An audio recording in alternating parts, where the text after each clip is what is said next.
I'm aggravated.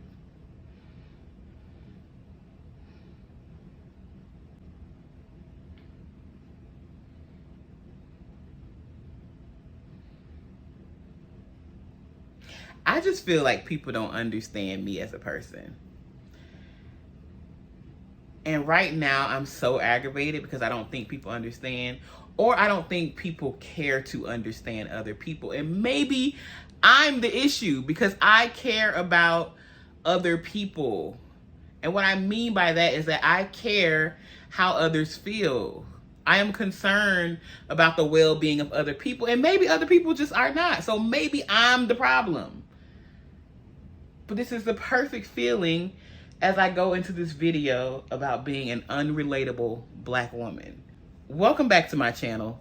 My name is Nicole Denise, and we are here for yet another video about being an unrelatable and unreasonable Black woman. Being an unrelatable Black woman, what does that mean to me? Basically, the feelings, the deep set feelings came along probably about last week. I think I was either, that state when you're like nodding off going into sleep, when your mind begins to relax. You're not fully asleep, but you're going into sleep. That little space between actual sleep and being awake, that space in between, is usually where I get like a lot of messages. And what I mean messages, we're gonna get a little woo-woo for a second. Like, I feel like that is the space of the like spiritual realm. And a lot of times I hear answers to things that I've been questioning. I get clarity and understanding about things that was confused about, maybe in my waking life or during the day, or things that were on my mind. It's like my mind is basically like emptying itself, or getting ready to regenerate itself with rest. So it's like the last ditch effort to like just unload, basically. So I heard very clearly like the messaging at that time, and I think I woke up and wrote it down. I just said, I'm unrelatable, or I feel very unrelatable. I heard that very clearly, that I feel very unrelatable. And I've been kind of pondering on that notion, or that idea, or that feeling that I have right now. And I realized that that is not a new feeling in me. That is not something new that I've dealt with, feeling this sense, this deep sense of being unrelatable, or people not being able to relate to me, as a person. So before I get further into the details of what I mean by being an unrelatable Black woman, I definitely want to give a definition of the word unrelatable. So unrelatable is an adjective, and it means not able to be related to on a personal level, unsympathetic, or hard to connect with. Now, I don't necessarily feel like I'm unsympathetic. Sometimes I feel like I'm too damn sympathetic, okay? I care too much. My heart is too big. I'm overly sympathetic. But on the part where hard to connect with, I've always felt like an outsider in my life. Now, I don't know if anybody else has ever felt like that, or if any women out there currently feel this way. But I've always feel like I've lived on the outskirts of my life. Like, I've understood very well and very early on that society has certain roles. And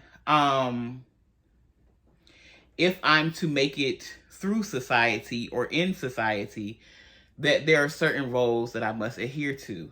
And for me, the social messaging that I got very early on as a child was, number one, you are not the standard of beauty. So you better find something else that's going to make you compatible or likable or relatable in the society.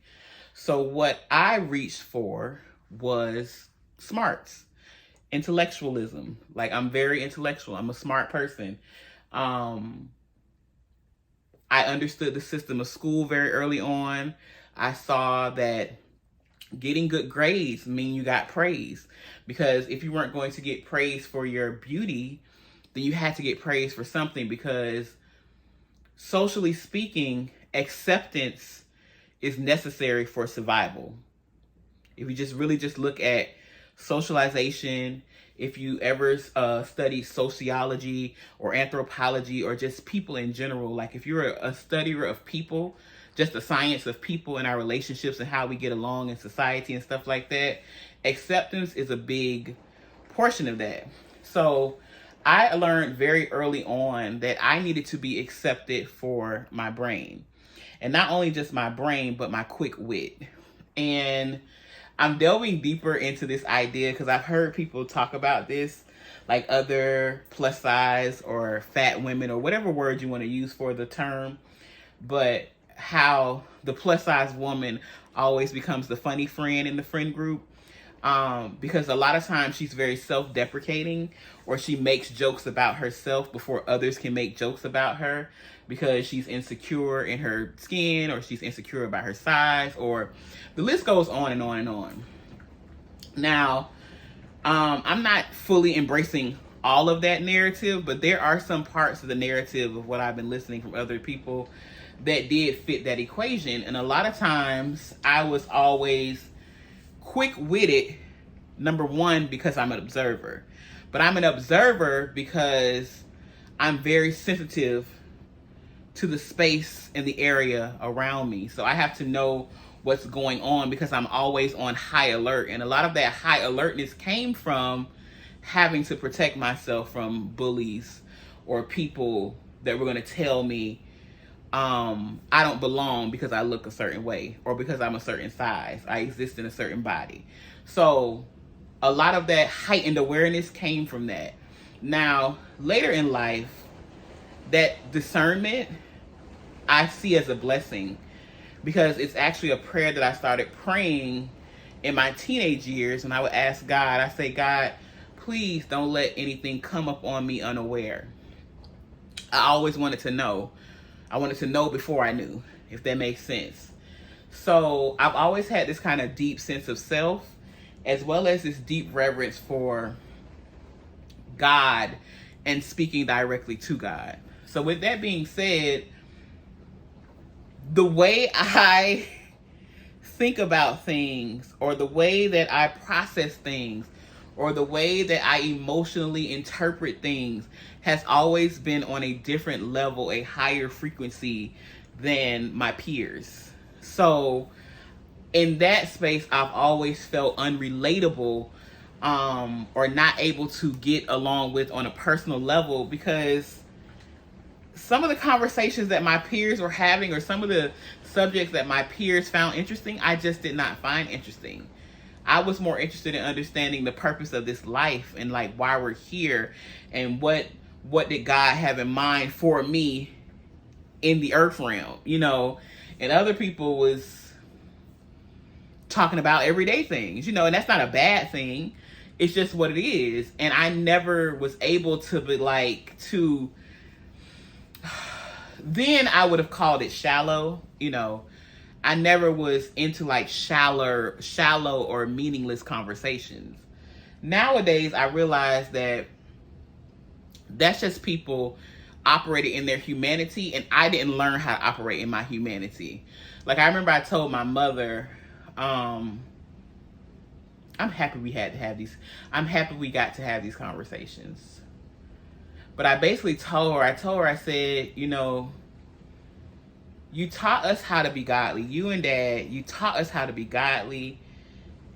You taught us how to be God-fearing and upstanding Christians. And you taught us how to be smart.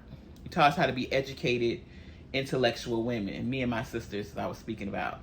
But you did not teach us just how to be women or just how to be humans. So those conversations, those shallow conversations that everybody else was having, just about life, just about love, just about relationships, just about, you know, just being a human out here on earth, you know, I didn't have that experience. And I wasn't taught that. Like I was always taught to be a level above, you know, in everything, in my thinking, in my relationship with God, in my understanding of the world, in my understanding of self. Like I was always taught to be,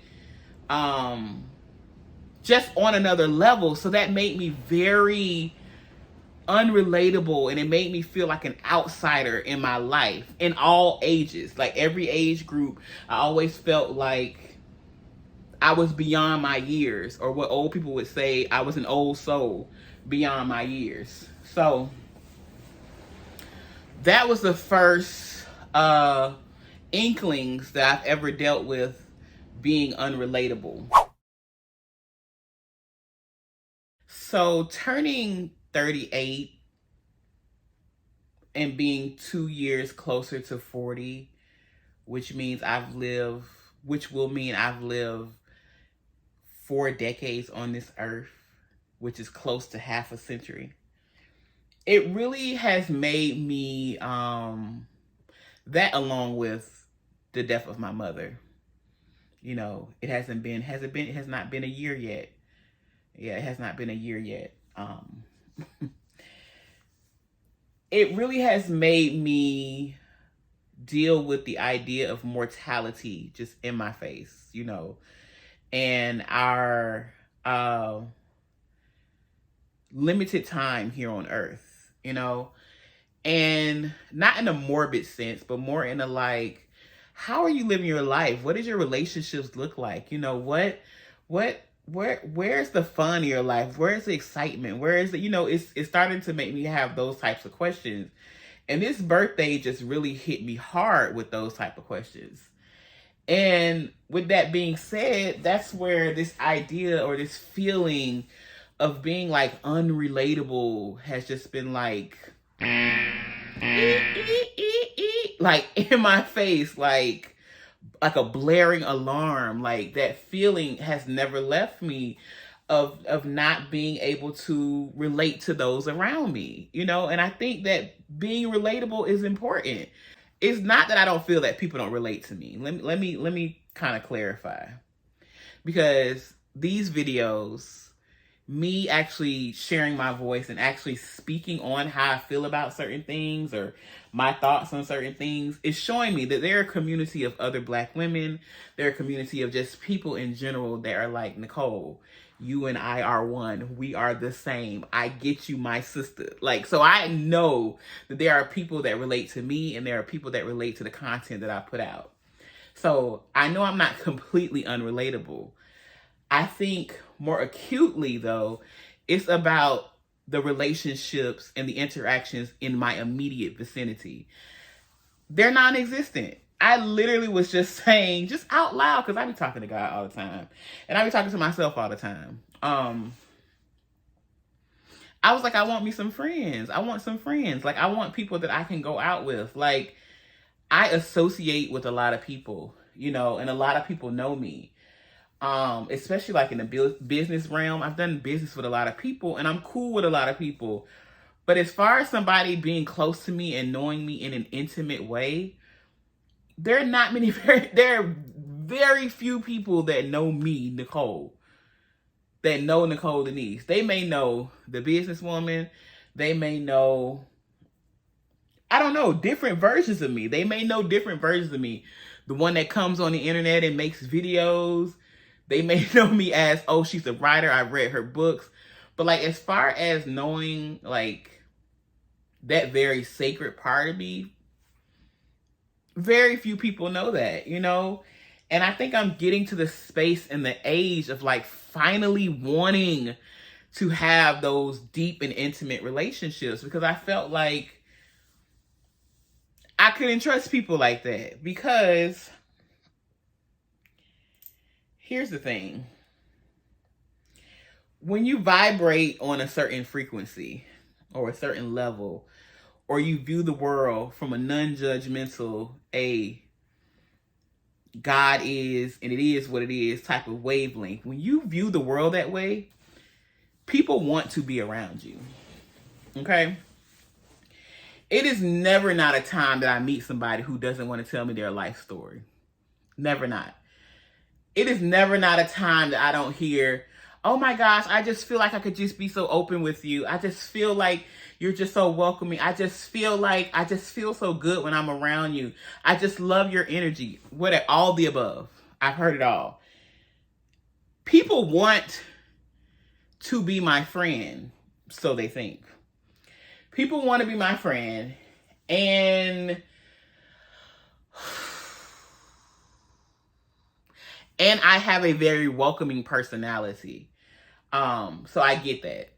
Because I actually do love people, like I said in the beginning of this video, I think that's one of my downfalls sometimes, that I actually care about the well-being of other people.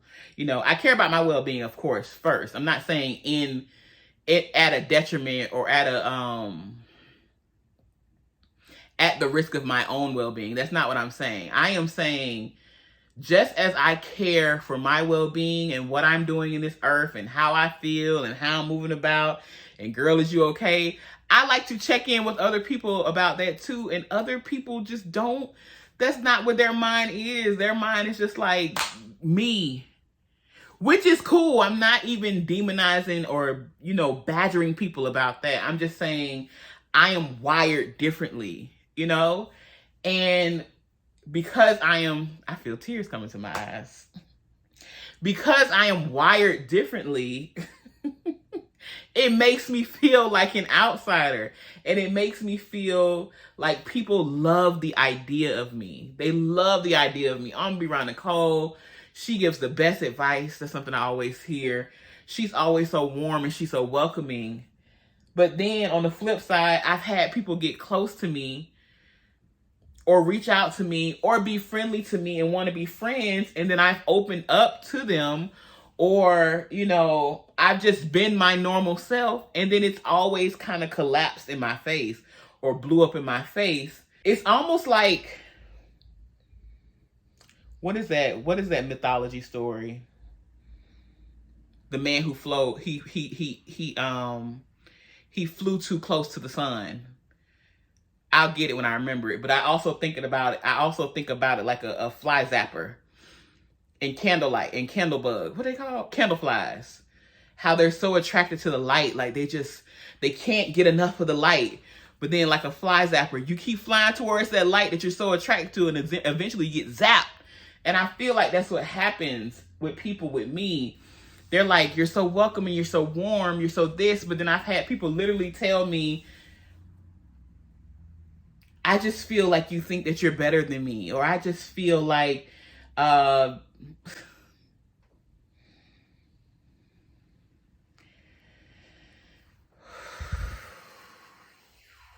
apparently this is about to turn into a therapy session. But that's okay, because I feel like people can relate to this. Other women can relate to this. I've literally had someone reach out to me, and I actually really like this girl. We were becoming friends, so I thought, you know, and we were getting close and we were sharing, you know, we were becoming friends. And then one day, like she would call me. She didn't understand why I couldn't be on the phone all the time, because I'm not that friend. First of all, I'm not that friend that's going to be on the phone with you 24/7, all day, every day, because I have stuff to do. I run a business. I'm an entrepreneur. I literally have to make my money appear out of thin air. Literally. That's what entrepreneurs do. So I can't be on the phone with you. And it's not that I'm not making time to speak to you. It's just when you call me, I'm in a meeting. And then if I'm asking you, oh, what you up to? Oh, I'm just laying here. I'm just, you know, cool. I'm for you doing whatever you want to do. But then you can't get mad at me because I'm doing what I want to do, you know, and I'm doing what is necessary for my life to run. And then in the same breath, your life is falling apart in ways that you can be of service to. I'll put it like that. There are things that you can do in your life that you can, you know, ensure that your life doesn't fall apart in that way. And because I am actually doing that and making sure that my life, I'm creating a stable life and environment for myself, this particular person got upset with that, you know, or made it seem like I was the issue, when all it really was, which I know about people and what I understand very clearly, is that relationships become a mirror for you. We are mirrors for one another. So when you see me, you see yourself. And if you feel like you're lacking in some area and I am progressing in that area, one of two things happens. Either you're inspired and you start making sure you're progressing in that area because you have somebody in front of you as a role model, as an example, as a bridge, as a mentor, as a whatever you want to call it, or you turn on that person because who does that person think they are? The audacity that that person has to be progressing where I'm lacking in this area. One of two things always happen. And for me, a lot of times it's been the latter. So it's made me very untrusting of other people, or even, to be honest with you, it made me untrusting of myself to put myself out of there, because being this person who is always flying high on this frequency and kind of had a discernment for other people, I was beating myself up for not seeing the red flags. When in actuality, there were no red flags. It was just me living my life, being relatable, being among the people, starting relationships, being in friendships. Like, it was just me doing regular human shit, you know? But I beat myself up about it because in therapy, I'm like, why didn't see? And she was like, how are you supposed to see that? You didn't see it because there were no signs leading up to it until the thing happened, you know? So that's some kind of things that I had to forgive myself for. But it also makes me go back into the shell of like, well, here we go. See, God, I put myself out there. I was myself. I was my full self. And that was another thing I beat myself up with. I was my full self. I know how to give people bits and pieces. I know how to play the game if I want to. I know how to be the role that people need me to be or want me to be. I know how to do that. But I am in a space now where that when I show up, I'm my full self. And I feel like if I give you my full self, then I deserve the same in return. Like, I'm big on reciprocity. Because of my wiring and how I think and how I exist in this realm, like as a human on earth, you know, or as a spiritual being having earthly experience, I just don't feel like people get it. And because I don't feel like people get it, it makes me feel very extremely lonely, extremely by myself, extremely unrelatable. And then to add insult to injury, I've had people very close to me who I even consider friends tell me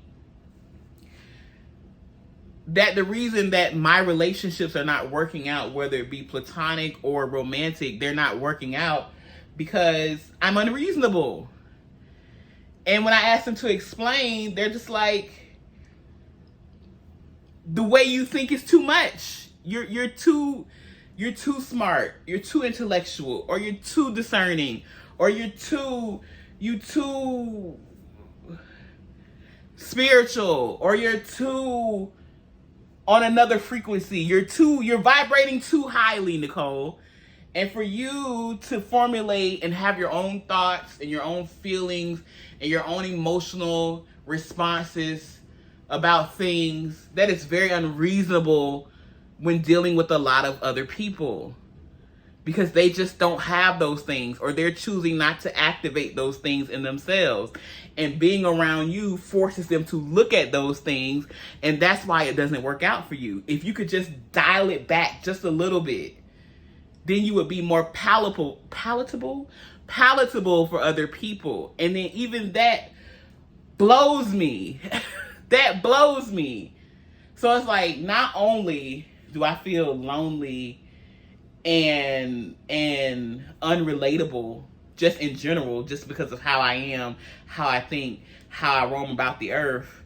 Now, because I refuse to come down off of this is who I am, because I refuse to be a shell of myself, because I've lived that life before. Because I refuse to be a shell of myself and just kind of like play the role and play the game and you know how the thing go. Because I refuse to do that, now I'm unreasonable as well. And these sentiments are coming from Black men, which makes it even more 20 times worse for me, because the respect level that I have for Black men, just in general, just across the board, just in general, is immense. it's a lot. It's way up there. So to hear things like, you would be happier if you just dumbed it down, or if you just dialed it back, or if you just would turn off certain parts of yourself, like the part that thinks for herself, has her own opinions about things, if you would just be quiet just a little bit. And I understand all this is rooted in patriarchy and misogyny. I am not clueless about that.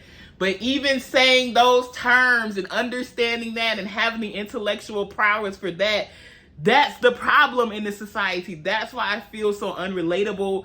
And even maybe I am unreasonable, because I refuse to dial myself down, because I love me. That's the gag is, Keke Palmer, the gag is, I like me.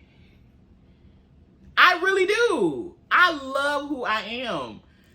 But at the same time, it is a lonely road. It is a lonely road. It is so lonely. It is so lonely. And it's the weirdest kind of loneliness, because you are surrounded by people that love you. But I think for me, it's really about, and this is where therapy has really helped me, it's really about learning to reconcile with those two selves, the dichotomy of those two selves, and be at peace with both, you know? And I think I do a pretty good job of that. But there are some times, and there are seasons, especially now, where I'm also dealing with the compound of grief and recalibrating and rebranding my life, you know, and what I want to do. That all of that, like, not being able to easily have, like, easy relationships with people, or, you know, be in community with people in my vicinity, like physically, because I feel like I am really building these great, amazing, awesome online communities, but I just want community in my city. I want to be around people. I want to be in the space of, like, breathing, living people.